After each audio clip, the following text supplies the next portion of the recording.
Mesdames, Messieurs, chers amis, c'est avec beaucoup de plaisir que je me trouve ici ce soir avec vous. Merci à vous tous pour votre présence. Vous êtes ce soir nombreux à avoir répondu à notre invitation et c'est important pour notre association, bien évidemment, mais également pour les membres du bureau et du conseil d'administration qui œuvrent quotidiennement et bénévolement afin de répondre à votre attente. L'AMJ se veut forte, puissante, importante, mais aussi agréable dans son fonctionnement et conviviale.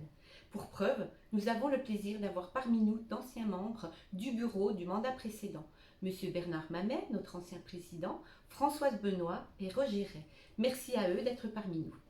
Quel soulagement de pouvoir enfin se rencontrer en présentiel. Distanciel, présentiel, des mots qui ont rythmé notre vie AMJ et votre vie d'élu depuis mars 2020. L'AMJ, son directeur Fabrice et son assistante de direction Aurélie ont su être réactifs et vous proposer des webinaires tout au long du déconfinement.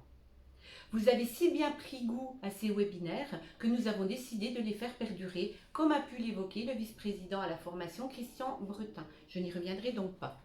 Je veux cependant saluer ici les services de l'État et Monsieur le Préfet pour le partenariat étroit qui s'est tissé entre notre AMJ et les personnels afin de proposer des informations, des formations de qualité et des échanges très productifs, utiles pour les élus et les personnels de nos collectivités. Je souhaite la bienvenue à tous les nouveaux élus de notre beau et dynamique Jura.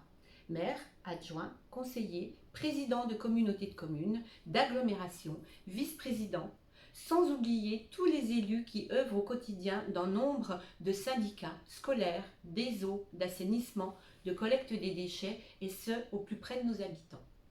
La crise sanitaire a fortement impacté notre vie quotidienne et conforté, si cela était encore à démontrer, le rôle des communes et de leurs élus, en première place desquels se situent les maires, référents de proximité et bien souvent primo-interlocuteurs des habitants et des acteurs économiques et institutionnels.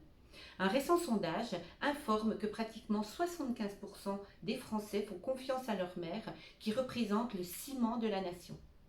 Cette expérience récente réaffirme la place prépondérante des communes et la nécessité impérative de les conforter afin qu'elles puissent porter de véritables ambitions pour l'aménagement de nos territoires et répondre aux attentes et besoins de nos habitants, et ce, jusqu'à l'échelon intercommunal au sein duquel elles sont dûment représentées.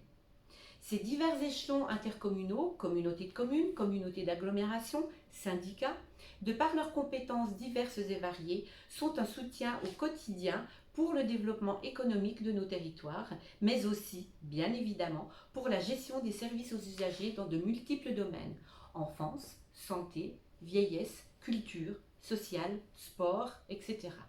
Et je n'oublie pas les espaces France Service, compétences communautaires, qui rend un service inestimable aux habitants éloignés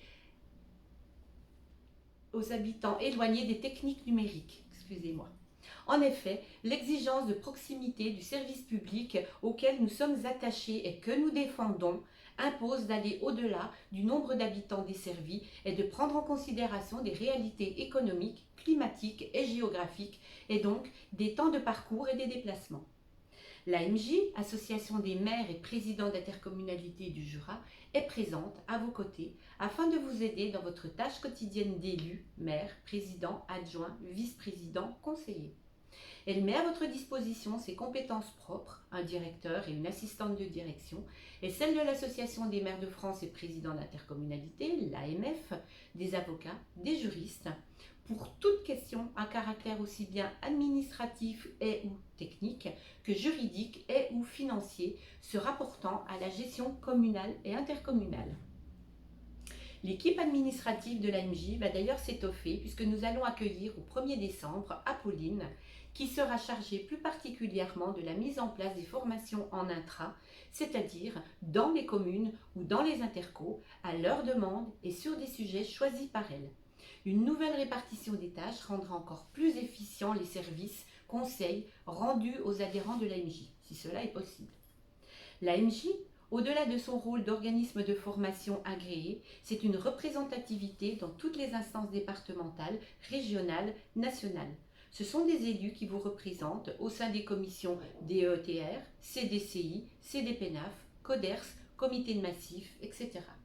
Moi-même, ainsi que les membres du bureau et du CA, sommes régulièrement sollicités pour assister à diverses réunions de travail, comités de pilotage, visio, audio. Nous essayons, par ce biais, de porter la voix des maires et présidents de PCI. Nous nous efforcions de mieux faire prendre en compte les réalités locales, les attentes et les besoins des habitants et de leur territoire, leurs droits aussi bien dans de nombreux domaines tels que la santé, l'éducation, la mobilité, la couverture numérique, les services, les normes, et cette liste est loin d'être exhaustive. Diverses thématiques dont les pouvoirs de police et la sécurité des maires face aux incivilités, l'urbanisation de nos territoires, zéro artificialisation, loi climat et résilience, le parcours de santé dans le Jura et le désert médical, l'agenda rural seront au cœur de ce nouveau mandat. Certaines de ces thématiques étant au centre de votre attention, elles seront évoquées avec nos invités lors de la table ronde qui va suivre. Les pouvoirs de police et la sécurité des élus face aux incivilités.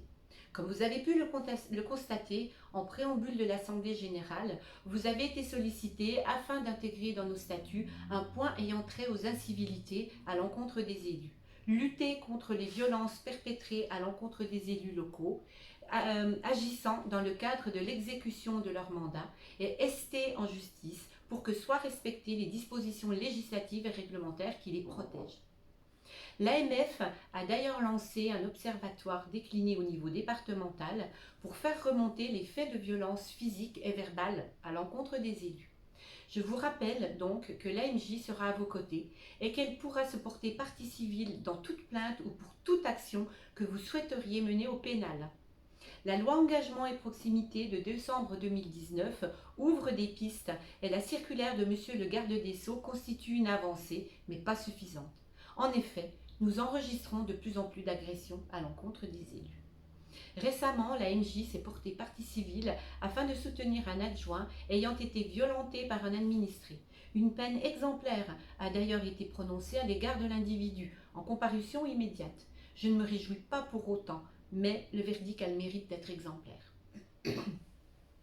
Dans ce cadre, et en partenariat avec les services de la Gendarmerie nationale, des réunions d'information ont été organisées avec des représentants du GIGN.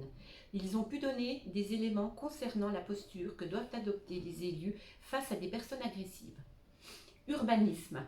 Grande, moyenne, petite commune, nous sommes tous confrontés à la difficulté de rendre constructibles quelques arts, quelques hectares de terrain. Les différentes lois liées à l'utilisation des sols sont drastiques. Il est cependant important que les services de l'État valident le fait que ces lois ne doivent pas être interprétées de la même manière pour tous les territoires et que des compromis doivent être trouvés en fonction du projet, du lieu, etc.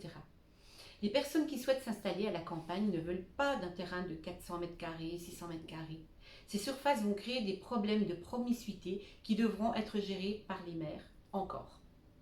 Le PLU ou PLUI, qui semble aujourd'hui l'outil le plus pragmatique, est craint par les élus.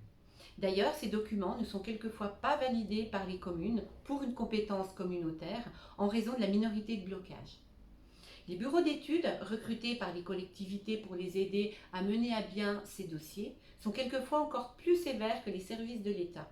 Ces derniers justifient leurs décisions au vu des lois et règlements et imposent de réduire encore et encore les nouvelles surfaces à ouvrir à l'urbanisation.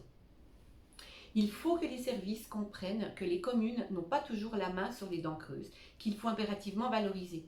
En effet, les propriétaires ne veulent pas vendre pour diverses raisons. Les biens déclarés vacants et qui doivent également être valorisés au mieux sont souvent inaccessibles. Ils ne sont pas réhabilités car trop onéreux. Ils sont transformés en location estivale, en résidence secondaire. La reconquête du bâti ancien et existant est plus ou moins compliquée selon les spécificités de nos communes. La seule possibilité pour les communes est donc l'extension. Et lorsque le PLU est enfin bien avancé, la CDPENAF doit donner son avis si le document n'est pas conforté par un SCOT. Et là, à nouveau, c'est très compliqué. Les élus siégeant à la CDPENAF nous font des retours quelquefois très alarmistes. Ce sujet sera l'un des sujets traités lors de la table ronde qui va suivre. Je vais donc m'arrêter ici. Le parcours de santé dans le Jura et le désert médical. Les élus sont complètement démunis devant cette problématique. Le manque de médecins généralistes se fait cruellement sentir en milieu rural.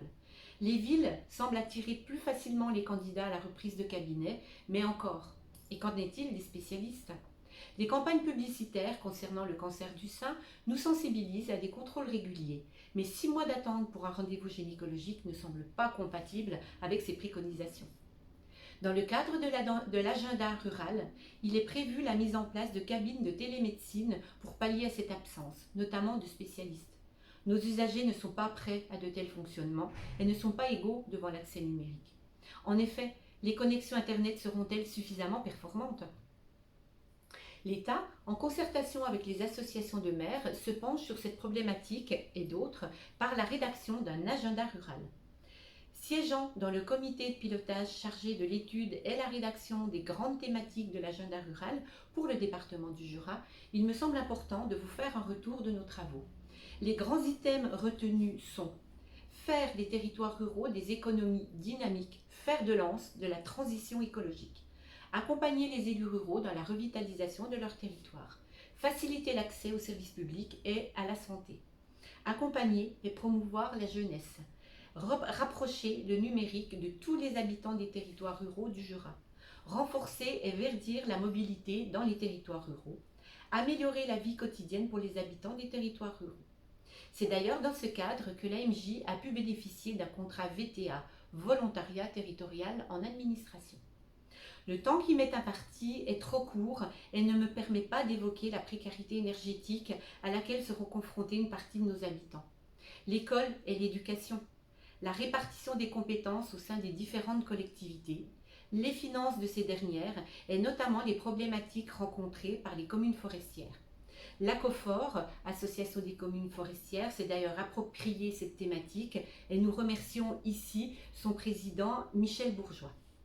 Je ne peux terminer mon intervention sans remercier sincèrement et de tout cœur Fabrice Castro et Aurélie Nicolas, directeurs et assistantes de direction de l'AMJ, les membres du conseil d'administration, les membres du bureau, Evelyne et Chantal, les VP, Dominique et Christian, à qui je délègue beaucoup, notre trésorier, Michel, qui fait un travail très rigoureux, et plus particulièrement notre secrétaire général, Jean-Louis, qui œuvre au quotidien à nos côtés pour porter cette association départementale toujours plus haut au service de l'ensemble des maires et présidents du Jura.